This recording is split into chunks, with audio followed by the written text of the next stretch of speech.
Hi, my name is Tina, your surgical scheduling coordinator. My team and I will be guiding you through the process of getting you set up for your upcoming surgery. Our goal is to make sure you fully understand all the steps and that all your questions have been answered. Your ophthalmologist has recommended surgery as the best option for your condition after discussing all the risks, benefits, and alternative therapies. Although this has been chosen as the best course of action for your condition, there is no guarantee of the surgical outcome.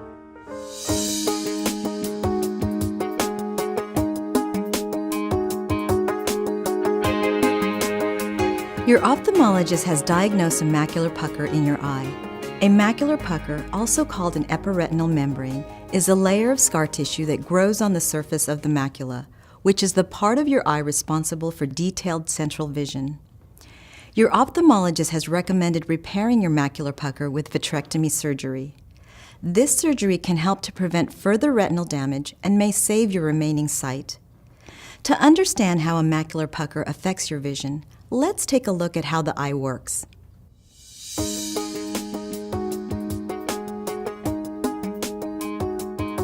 Light rays enter the eye through the cornea, pupil, and lens. These light rays are focused on the retina, the light-sensitive tissue lining the back of the eye. The retina has two areas, the peripheral retina, which gives us our side or wide-angle vision, and the macula, the small area at the center of the retina. The macula gives us our pinpoint vision, allowing us to see detail clearly. The inner eye is filled with a clear, jelly-like substance called vitreous. As we age, the vitreous becomes less like jelly and more like liquid.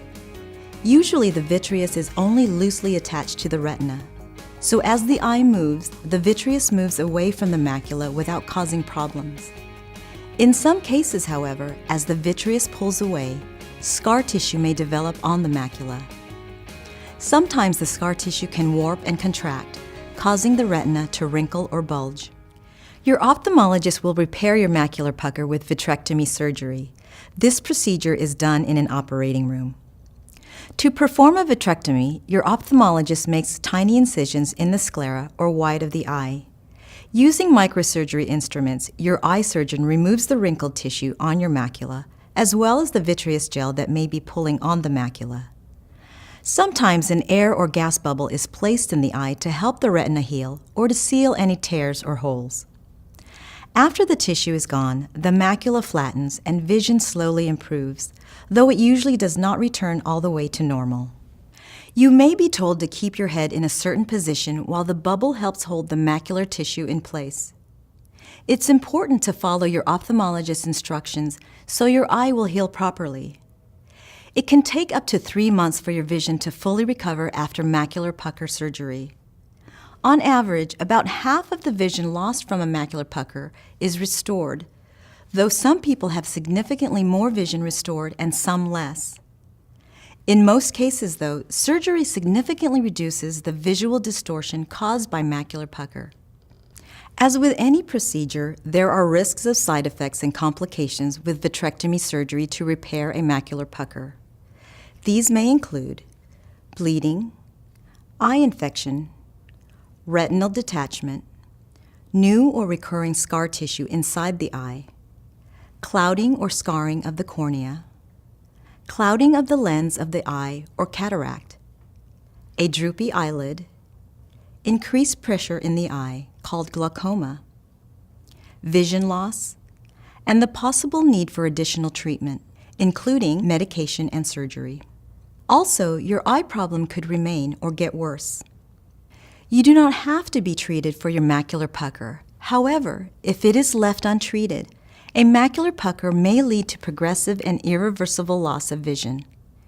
Be sure to keep all appointments with your ophthalmologist after treatments.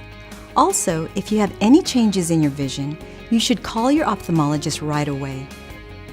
Monitoring your vision is a vital step toward the goal of preserving your sight.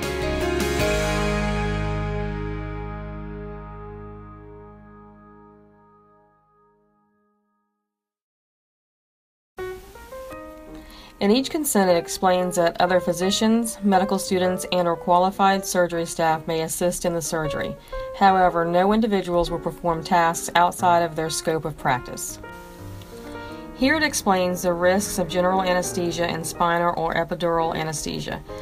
This does not pertain to your procedure. On rare occasions, we will have a patient that needs general anesthesia, but for the vast majority of the cases that the surgeons perform, they use the minor anesthesia care approach, meaning you are given a combination of a local anesthesia along with mild sedation.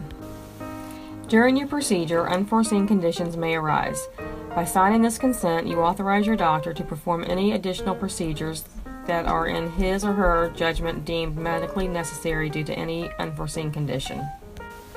You agree to allow the hospital or surgery center to dispose of and/or study tissues or fluids that may be removed during your procedure.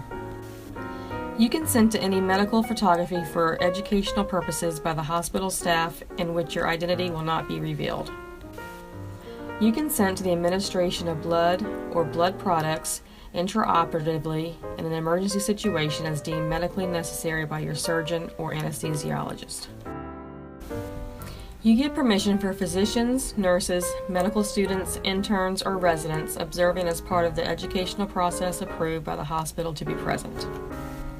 At the bottom of the consent form, there is a line for you to sign your name.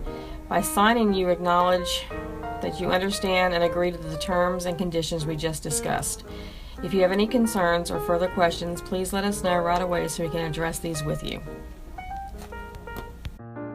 My team and I look forward to working with you and making this experience as easy as possible. Either I or one of my team members will be contacting you soon to get this process started. Please feel free to contact us at any time with any further questions. Take care.